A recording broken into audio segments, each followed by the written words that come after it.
مہربان رمضان مہربان رمضان مہربان۔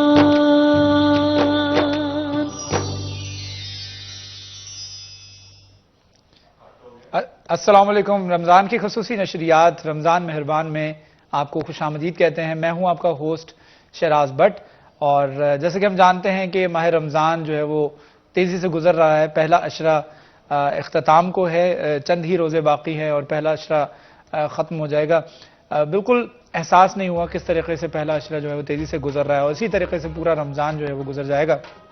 اللہ تعالیٰ ہمارے نصیب میں اس نوعیت کے بہت سارے رمضان لکھے۔ معلوم نہیں ہے کہ اگلے رمضان کون یہاں پر ہمارے ساتھ ہوگا اور کس کا ساتھ جو ہے وہ چھوٹ جائے گا۔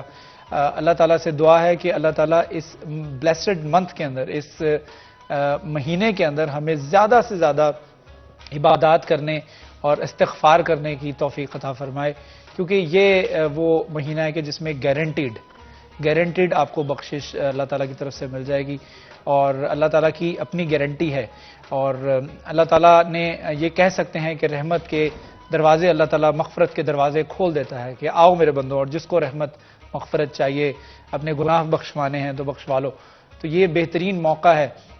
الا من تاب وآمن وعمل عملا صالحا فاولئک یبدل اللہ سیئاتہم حسنات۔ اللہ تعالیٰ صرف سیئات یعنی گناہوں کو معاف نہیں کرتا، بلکہ ان گناہوں کو نیکیوں میں تبدیل کر دیتا ہے۔ تو اللہ تعالیٰ سے دعا ہے کہ اللہ تعالیٰ ہمیں ہمارے گناہوں کو بھی نیکیوں میں تبدیل کر دے، آمین اور ثم آمین۔ پہلا سیگمنٹ الف اسلام، اس کی شروعات کرتے ہیں۔ ہمارے نئے بچے، بڑے پیارے پیارے بچے ہمارے ساتھ موجود ہیں، ان کا تعارف بھی کروا دوں گا۔ ان کے ساتھ ساتھ علامہ طاہر ریحان عباسی صاحب ہمارے ساتھ تشریف رکھتے ہیں۔ سر السلام علیکم۔ وعلیکم السلام ورحمۃ۔ کیسے ہیں آپ؟ خیریت سے ہیں؟ بچے ہمارے ساتھ موجود ہیں، ان کا بھی تعارف آپ کو کروا دیتا ہوں۔ عمر عثمان ہمارے ساتھ بیٹھے ہیں۔ عمر السلام علیکم۔ وعلیکم السلام۔ فاطمہ حسن ہمارے ساتھ موجود ہیں۔ فاطمہ السلام علیکم۔ وعلیکم السلام۔ کیسی ہیں آپ؟ ٹھیک ٹھاک ہے؟ کون سے اسکول میں پڑھتی ہیں؟ White rose school. اچھا، اور عمر آپ؟ White rose. ماشاءاللہ ماشاءاللہ۔ چلیں باقاعدہ شروعات کرتے ہیں اس ٹرانسمیشن کی، ہمارے اس پیارے سے سیگمنٹ کی۔ تو آج کا ٹاپک بچوں، اور علامہ صاحب میں آپ کو بتا دوں آج جو ہم نے ٹاپک کا انتخاب کیا بچوں کے لیے، اس کا عنوان ہے فرشتے، ملائکہ۔ تو ملائکہ کی کیا ایگزسٹنس ہے، فرشتوں کی کیا ایگزسٹنس ہے، ان کا بنانے کا اللہ تعالیٰ کی طرف سے مقصد کیا ہے، اس پر آج گفتگو کریں گے۔ تو علامہ صاحب میں ہی شروعات کروں گا۔ بچوں کو ذرا بتا دیجیے گا، جیسے ہمیں پتہ ہے کہ انسانوں کی پروجنی ہوتی ہے، انسانوں کی نسل ہوتی ہے، نسل در نسل انسان چل رہے ہیں۔ فرشتے حضرت جبرائیل علیہ السلام جو 1400 سال قبل تھے، آج بھی وہی ہیں اور تا قیامت وہی رہیں گے۔ تو فرشتوں کی ایگزسٹنس کیا ہے، اس کے بارے میں ذرا بچوں کو گائیڈ کر دیجیے۔ الحمدللہ رب العالمین والعاقبۃ للمتقین، بسم اللہ والصلاة والسلام علی سید الانبیاء والمرسلین وعلی آلہ واصحابہ الطیبین الطاہرین۔ آج ہمارا الف اسلام میں جو عنوان ہے وہ ہے فرشتے۔ ہمارے ساتھ چونکہ بچے بھی ہوتے ہیں، مقصد تربیت بھی ہے۔ فرشتہ لفظ ہے فارسی کا، اور یہ لفظ اردو کے اندر بھی استعمال ہوتا ہے۔ فرشتہ کا معنی ہے پاک ہونا، مقدس ہونا، مطہر ہونا، معصوم ہونا۔ یہ لفظ اردو کے اندر بھی فرشتہ ہی استعمال ہوتا ہے۔ عربی زبان کے اندر فرشتے کو ملائکہ کہتے ہیں، ملائک بھی کہتے ہیں، ملائکہ بھی کہتے ہیں۔ اور اللہ رب العالمین نے قرآن کریم میں تقریباً 88 مقامات پر فرشتوں کا ذکر فرمایا ہے، مختلف زاویوں میں۔ قرآن کریم میں 88 مقامات ایسے ہیں جہاں پر فرشتوں کا ذکر ہے۔ اللہ رب العالمین نے فرشتوں کو نور سے پیدا فرمایا، جنات کو اللہ تعالیٰ نے آگ سے پیدا فرمایا، انسان کو اللہ تعالیٰ نے مٹی سے پیدا فرمایا، اور فرشتوں کو اللہ تعالیٰ نے اپنے نور سے پیدا فرمایا۔ قرآن کریم میں اللہ رب العالمین نے فرشتوں کے بارے میں ہمیں جو حکم دیا، فرمایا کل آمن باللہ وملائکتہ وکتبہ ورسلہ۔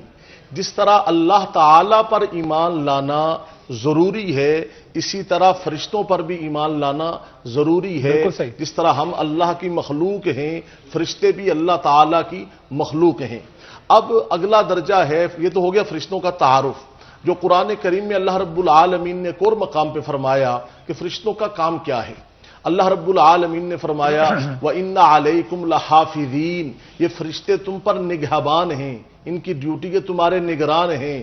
فرمایا کرامن کاتبین، فرمایا تمہارے جو عمل ہیں ان کو یہ لکھ رہے ہیں. یعلمون ما تفعلون، جو تم کر رہے ہو وہ فرشتے لکھ رہے ہیں. اور ایک اور مقام پہ اللہ رب العالمین نے ان لوگوں کی، کیونکہ بعض لوگوں کا عقیدہ یہ ہے یا پہلے تھا کہ فرشتے اللہ کے بیٹے یا بیٹیاں ہیں، تو اللہ رب العالمین نے ان کی نفی فرمائی. وَقَالُوا اتَّخَذَ الرَّحْمَنُ وَلَدًا سُبْحَانَهُ، جو رحمان کے بیٹے بناتے ہیں مانتے ہیں، سبحانہ، اللہ رب العالمین کی ذات پاک ہے. فرشتے نہ تو اللہ کے بیٹے ہیں نہ اللہ کی بیٹیاں ہیں، بلکہ فرشتوں کا مقام سٹیٹس کیا ہے؟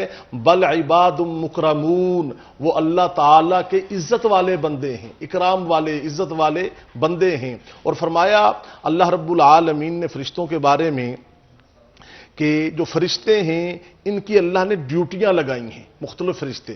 جس طرح ہمارے ساتھ کرامن کاتبین ہیں جو ہمارے اعمال کو لکھ رہے ہیں، اس طرح یہ بارشیں برسانے والے فرشتے ہیں، ہواؤں کو چلانے والے فرشتے ہیں، روزی روٹی پہنچانے والے فرشتے ہیں، مسلمانوں کی حفاظت کرنے والے فرشتے ہیں. یہ سارے فرشتے موجود ہیں. اور جو ہمارے ساتھ فرشتے موجود ہیں ان کا کام ہے لکھنا اور گواہی دینا. اسی طرح رات کے فرشتے ہیں، دن کے فرشتے ہیں. گواہی پر میں ایک اور بات کی تھوڑی سی وضاحت کر دوں. انسان جب کوئی عمل کرتا ہے، چاہے وہ عمل نیک ہو یا برا ہو، نیکی ہے یا برائی ہے، اس پر 8 گواہیاں بن جاتی ہیں. اور کل قیامت والے دن وہ 8 گواہیاں اللہ کی بارگاہ میں پیش ہوں گی. بندہ کھڑا ہوگا، 8 گواہیاں ہوں گی. ان گواہیوں کا ذکر سورہ انفطار کے اندر ہے، سورہ کہف کے اندر ہے، سورہ یاسین کے اندر ہے، اسی طرح سورہ زلزال کے اندر ہے. فرمایا بندہ جب پہلا کوئی نیکی یا گناہ کرتا ہے، جس زمین کے ٹکڑے پر کوئی عمل کرتا ہے وہ زمین کا ٹکڑا گواہ بن جاتا ہے. نمبر 2، جو انسان جس دن میں وہ عمل کر رہا ہے نیکی یا برائی، وہ دن بھی گواہ بن جاتا ہے. نمبر 3، انسان کا اپنا جسم، انسان کے اپنے اعضاء یہ بھی گواہ بن جائیں گے. انسان کی اپنی زبان نمبر 4 یہ بھی گواہ ہوگی. اور انسان کا نامہ اعمال نمبر 5 یہ بھی گواہی دے گا. اور انسان کے ساتھ جو فرشتے ہیں کرامن کاتبین وہ بھی گواہی دیں گے. نمبر 7، رسول اللہ صلی اللہ علیہ وسلم بھی اللہ کی بارگاہ میں گواہی دیں گے. اور خود اللہ بھی ہمارے لیے ہمارے اعمال پر نیکی یا برائی پر گواہی دے گا. تو فرشتے ہمارے ساتھ موجود ہیں، انہوں نے کل قیامت والے دن اللہ کی بارگاہ میں ہمارے لیے گواہی دینی ہے. بالکل صحیح. چلتے ہیں بچوں کی طرف. بچے بھی ہمارے ساتھ موجود ہیں. تو فاطمہ، میں چاہوں گا کہ پیر صاحب سے آپ کوئی سوال کرنا چاہیں گے. آپ ہمارے اسلامک اسکالر ہمارے ساتھ موجود ہیں. کوئی فرشتوں کے حوالے سے اگر فرشتوں کی بات کریں تو آپ کے ذہن میں کوئی کوشچن آتا ہے؟ جو فرشتہ روح قبض کرتا ہے اس کا نام کیا ہے؟ جی ہمارے یہ بھی فرشتے ہی ہیں. ہاں بالکل، ننھے بچے بھی فرشتوں کی مانند ہی ہوتے ہیں. ہماری بیٹی فاطمہ حسن کا سوال ہے کہ جو فرشتہ روح قبض کرتا ہے اس کا نام کیا ہے؟ اس کا نام ہے حضرت اسرائیل علیہ السلام. جو فرشتہ روح قبض کرتا ہے اس کا نام اسرائیل ہے. اچھا یہ بتا دیجئے گا میری اپنی نالج کے لیے بھی، بچوں کے لیے بھی ایکسپینڈ کرنے کے لیے، کہ جو روح قبض کرنے والا فرشتہ ہے اسرائیل، کیا وہ اکیلے کی ان کی ڈیوٹی ہے یا ان کے پاس بھی پوری، جس طرح سے آپ نے بتایا کہ پوری ٹیم ہوتی ہے کہ جو کام سر انجام دیتی ہے؟ جی یہ جتنے بھی فرشتے ہیں کہ یہ تو بڑے فرشتے ہیں نا، سردار فرشتے، سب کے سردار تو حضرت جبرائیل امین.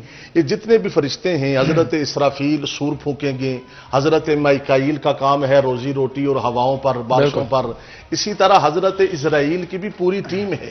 ان کے ماتحت بھی فرشتے ہیں جو ان کی پوری ٹیم کام کر رہی ہے. تو حضرت اسرائیل اس ٹیم کے سربراہ ہوئے یا بڑے ہوئے، ان کی باقاعدہ ٹیم ہے، ان کے باقاعدہ اپنے فرشتے ہیں. بالکل صحیح. چلیں عمر عثمان سے کچھ، عمر آپ کچھ پوچھنا چاہتے ہیں علامہ صاحب سے؟ جی پوچھیں.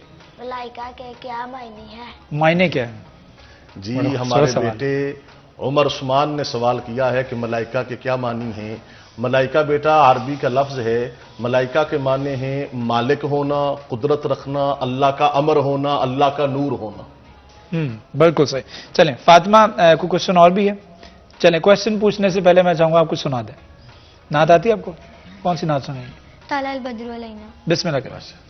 جی ہمارے الف اسلام میں اس ہماری فاطمہ جو آج کے ہماری مہمان ہے، یہ بچی، اس کا سوال ہے کہ ہر انسان کے ساتھ فرشتے کتنے ہوتے ہیں؟ بالکل. میں بخاری شریف کی حدیث سنا دیتا ہوں تاکہ ایمان کو تقویت مل جائے. رسول اللہ صلی اللہ علیہ وسلم نے فرمایا کہ فرشتوں کو اللہ تعالیٰ پھیلا دیتا ہے. یہ فرشتے زمین میں پھیل جاتے ہیں, گاؤں گاؤں, قریہ قریہ, بستی, محلے, علاقوں میں, گھروں میں پھیل جاتے ہیں. جہاں پر بھی کوئی اہل ایمان اللہ کا ذکر کر رہے ہوں, یہ فرشتے وہاں جا کر جمع ہو جاتے ہیں. جہاں پر اہل ایمان رسول اللہ صلی اللہ علیہ وسلم پر درود و سلام پڑھ رہے ہیں, یہ فرشتے وہاں جا کر جمع ہو جاتے ہیں. اور جب فرشتے واپس جاتے ہیں اللہ کی طرف تو اللہ رب العالمین پوچھتے ہیں, ہاں بھائی تم نے میرے بندوں کو کس حال میں پایا؟ تو فرشتے کہتے ہیں, یا اللہ ہم نے تیرے بندوں کو تیرا ذکر کرتے ہوئے پایا, ہم نے دیکھا تھا, ہم گواہی دیتے ہیں کہ تیرے بندے تیرے نبی پر درود و سلام بھیج رہے تھے. تو اللہ رب العالمین آگے سے ان بندوں کے لیے اپنی رحمت کا اظہار کرتا ہے. تو ہمیں چاہیے کہ فرشتے ہر وقت, اب بیٹی کا سوال, ہر بندے کے ساتھ 2 فرشتے ہیں جن کو ہم کرامن کاتبین کہتے ہیں. اور شیراز بھائی بڑی محبت والی بات دیکھیں, اللہ اور نبی کو ہم سے کتنی محبت ہے. رسول اللہ صلی اللہ علیہ وسلم نے فرمایا کہ جب بندہ کوئی نیکی کرتا ہے نا تو اللہ کہتے ہیں فرشتے کو فوراً لکھ لو, فوراً, لیٹ نہیں کرنا, دیر نہیں کرنی, نیکی فوراً لکھو. جب بندہ کوئی گناہ کرتا ہے اللہ فرماتے ہیں اے کاتب رک جا, اے لکھنے والے کاتب رک جا, اس کا گناہ جو ہے وہ فوراً نہ لکھ. کیوں؟ کہ میں اللہ چاہتا ہوں کہ یہ گناہ لکھے جانے سے پہلے میرا بندہ مجھ سے معافی مانگ لے, تو تاکہ میں اللہ اس کو اپنی رحمت سے معاف کر دوں. تو ہر بندے کے ساتھ 2 فرشتے ہیں جنہیں سورہ انفطار میں کرامن کاتبین کہا گیا ہے. ٹھیک ہے بیٹا, آپ کو سمجھ لگ گئی, یاد رہے گا پکا؟ اچھا چلیں پوچھتے ہیں عمر عثمان سے. عمر کوئی کوشچن اور پوچھنا چاہ رہے ہیں آپ علامہ صاحب سے؟ جی پوچھیے. فرشتے کون ہے؟ فرشتے کون ہے؟ فرشتے کون ہیں؟ ماشاءاللہ جی. عمر عثمان کا سوال ہے فرشتے کون ہیں؟ فرشتے اللہ کی مخلوق ہیں. جس طرح ہم اللہ کی مخلوق, جس طرح اللہ نے ہمیں تخلیق کیا نا, جس طرح ہمیں بنایا ہے, اسی طرح اللہ تعالیٰ نے فرشتوں کو بنایا ہے. فرق یہ ہے کہ اللہ تعالیٰ نے انسان کو مٹی سے بنایا ہے اور فرشتوں کو اللہ رب العالمین نے اپنے نور سے, اپنے حکم سے, اپنے امر سے بنایا ہے. تو فرشتے بھی اللہ کی مخلوق ہیں اور فرشتے نور ہیں. بالکل پتہ لگ گیا. چلیں اچھا, میں فرشتوں کے حوالے سے کوئی کوشچن کرنا چاہ رہا تھا, لیکن اس سے پہلے میں چاہوں گا کہ فاطمہ کا ایک اور سوال بھی ہے. جی فاطمہ پوچھے گی. ہر شخص کے ساتھ جتنے فرشتے ہوتے ہیں ان کا کیا کام ہوتا ہے؟ جی, ہر شخص کے ساتھ جو فرشتے ہوتے ہیں ان کا کام کیا ہوتا ہے؟ ان کا کام یہ ہے, جس طرح میں نے پہلے عرض کیا کہ بعض فرشتوں کی ڈیوٹی ہے, بعض دن کے ہیں, بعض رات کے ہیں. فرشتوں کا کام ہے حفاظت کرنا. یہ بھی حدیث میں آتا ہے, رسول اللہ صلی اللہ علیہ وسلم نے فرمایا کہ ہر بندے کے ساتھ, مسلمان کے ساتھ فرشتے ہیں جو اس کی حفاظت کرتے ہیں. ہاں, جب اللہ تعالیٰ نے کسی کو تکلیف دینی ہوتی ہے تو اللہ تعالیٰ ان فرشتوں کو ہٹا دیتا ہے, ان فرشتوں کو دور کر دیتا ہے. اور ایک روایت میں آتا ہے کہ نیک اعمال کرنے پر فرشتے ساتھ ساتھ رہتے ہیں, کیونکہ اللہ تعالیٰ نے قرآن کریم میں فرمایا کہ جو لوگ نیکی کرنے والے ہیں میں ان کے ساتھ ہوں. بالکل صحیح. ہمارے ساتھ علامہ طاہر ریحان عباس صاحب موجود تھے, بہت شکریہ آپ کا. بچے ننھے ننھے پیارے پیارے بچے موجود تھے, فاطمہ اور حسن, آپ دونوں کا بہت شکریہ. یہاں وقت ہوا ہے ہمارے سیگمنٹ کے اختتام کا. بہت شکریہ آپ سب کا ہمیں جوائن کرنے کے لیے. ایک چھوٹا سا وقفہ لیتے ہیں, وقفے کے بعد دوبارہ حاضر ہوں گے, ہمارے ساتھ رہیے. رمضان مہربان